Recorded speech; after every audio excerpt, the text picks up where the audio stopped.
اس بات میں کوئی شک نہیں کہ ارتھ کے ساؤتھ پول میں موجود انٹارکٹیکا دنیا کا وہ کانٹیننٹ ہے جہاں قدرت انسان کو بالکل بھی برداشت نہیں کرتی۔ یہ دنیا کا سب سے ٹھنڈا، سب سے دور، سب سے ویران اور سب سے خشک ترین کانٹیننٹ ہے، لیکن ان سب مشکلات کے بعد بھی یہاں پچھلی کئی صدیوں سے انسان واقعی میں رہتے ہیں۔ لیکن سوال یہ ہے کہ آخر کیسے؟ زیم ٹی وی کی ویڈیوز میں ایک بار پھر سے خوش آمدید۔ ناظرین، انٹارکٹیکا اتنا بڑا کانٹیننٹ ہے کہ اس میں پورا امریکہ اور پورا انڈیا ایک ساتھ فٹ آ سکتے ہیں۔ امیجن کریں کہ اتنے بڑے کانٹیننٹ کا 98% حصہ گہری برف سے بھرا ہوا ہے، اتنی گہری کہ یہاں کئی حصوں میں 5 کلومیٹر ڈیپ تک صرف برف ہی برف ہے۔ ویسے تو یہاں ٹیمپریچر -60 ڈگری سیلسیس تک جاتا ہے، لیکن سال میں 1 یا 2 مرتبہ یہاں گرمی بھی پڑتی ہے، پر اس گرمی میں بھی یہاں کا ٹیمپریچر -12 ڈگری سیلسیس ہوتا ہے۔ کیونکہ یہاں پورا سال ٹیمپریچر فریزنگ پوائنٹ سے کم ہی رہتا ہے، اسی وجہ سے یہاں برف میلٹ ہی نہیں ہوتی۔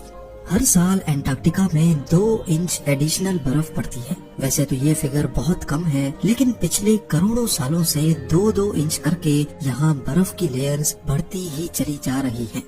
صرف برف اور شدید ٹیمپریچر ہی یہاں زندگی کے لیے مشکلات پیدا نہیں کرتے، بلکہ انٹارکٹیکا میں ہیومیڈیٹی نہ ہونے کے برابر ہے۔ نارملی ہمارے پاس ہوا میں 40% سے لے کر 80% واٹر ویپرز ہوتے ہیں، جو انسانی صحت کے ساتھ ساتھ ایکو سسٹم کے لیے بھی بہت فائدے مند ہوتے ہیں۔ لیکن انٹارکٹیکا میں ہیومیڈیٹی لیول صرف اور صرف 0.03% ہی ہے۔ یہی وجہ ہے کہ انٹارکٹیکا میں اسکن ڈیزیز اور باڈی کا ڈی ہائیڈریٹ ہونا بہت ہی کامن ہے۔ اس کے ساتھ ساتھ ساؤتھ پول سی لیول سے 9800 فٹ کی ایلیویشن پہ ہے۔ یہ اتنا ڈیڈلی تو نہیں ہے، لیکن زیادہ تر لوگوں کے لیے یہ ایلیویشن ان کی مشکلات میں اضافہ کر دیتی ہے۔ کل ملا کر بات یہ ہے کہ انٹارکٹیکا انسان تو دور کی بات بلکہ کسی بھی جاندار کے لیے بنایا ہی نہیں گیا، لیکن پھر بھی انسان یہاں موجود ہے۔ اس کی صرف ایک ہی وجہ ہے اور وہ ہے ریسرچ۔ جس طرح اسپیس بھی انسان کے لیے نہیں بنائی گئی، لیکن پھر بھی وہاں ISS میں انسان ریسرچ پرپس کے لیے رہتے ہیں، اسی طرح انٹارکٹیکا میں بھی سائنٹسٹ کو ریسرچ کے لیے بھیجا جاتا ہے۔ یہ ہے یہاں کا ایمنڈسن اسکاٹ ساؤتھ پول اسٹیشن۔ یہ ایک امریکن بیس ہے جہاں پر گرمیوں میں 150 اور سردیوں میں ٹوٹل 45 سائنٹسٹ اور اسٹاف رہتے ہیں۔ یہاں تک ان کو پہنچانے کا صرف ایک ہی ذریعہ ہے اور وہ ہے بائی پلین۔ انٹارکٹیکا میں کوئی پراپر ایئرپورٹ یا رن وے موجود نہیں ہے اور نہ ہی گہری برف کی وجہ سے بن سکتا ہے۔ یہاں رن وے کنکریٹ یا تارکول سے نہیں بلکہ ایسی چیز سے بنائے جاتے ہیں جو یہاں سب سے زیادہ پائی جاتی ہے، برف۔ جی ہاں، برف پر رولر چلا کر اس کو سخت کیا جاتا ہے جس پر جہاز لینڈ کر سکتے ہیں۔ انٹارکٹیکا میں لینڈ کرنے کے لیے بھی پائلٹس کی پہلے اسپیشل ٹریننگ کی جاتی ہے، کیونکہ یہ عام رن وے نہیں بلکہ بہت ہی سلپری ہوتے ہیں۔ کارگو پلین کے کیسز میں تو جہاز کے لینڈنگ گیئر کی جگہ ایک اسپیشل اسکی لینڈنگ گیئر لگا ہوتا ہے، کیونکہ کارگو پلین کا وزن بہت زیادہ ہوتا ہے اور اگر اس کے لینڈنگ گیئر میں ٹائر لگے ہوں گے تو وہ لینڈنگ کے وقت برف کے اندر دھس بھی سکتے ہیں۔ ساؤتھ پول امریکن اسٹیشن پہلی بار 1956 میں لکڑی سے بنایا گیا تھا، جو فوراً ہی برف کی نظر ہو گیا۔ 1974 میں اس کو اپ گریڈ کر کے ایک جائنٹ اگلو کی شیپ دی گئی۔ پوری بیس اسی اگلو کے اندر رہتی تھی، پر امریکنز کا یہ ایکسپیریمنٹ بھی ناکام رہا، کیونکہ ہر سال سردیوں میں یہ اگلو بھی برف کے اندر چلا جاتا تھا۔ کیونکہ انٹارکٹیکا ساؤتھ پول میں ہے جہاں 6 مہینے سورج ہوتا ہے تو رات ہی نہیں ہوتی، اور اگلے 6 مہینوں تک رات ہوتی ہے تو سورج نکلتا ہی نہیں ہے۔ اسی وجہ سے جن 6 مہینوں میں صرف رات ہوتی تھی تب اگلو کو برف سے باہر نہیں نکالا جا سکتا تھا، یعنی اسٹاف کو اگلے 6 مہینوں کا ویٹ کرنا پڑتا جس میں کھدائی کر کے اس کو برف سے باہر نکالا جاتا تھا۔ اس میں ٹائم بھی لگتا تھا اور ایکسٹرا فیول بھی یوز ہوتا تھا۔ 2008 میں امریکہ ایک نئی اپروچ کے ساتھ میدان میں اترا اور اگلو کو بھی ریپلیس کر کے یہ چیز بنائی۔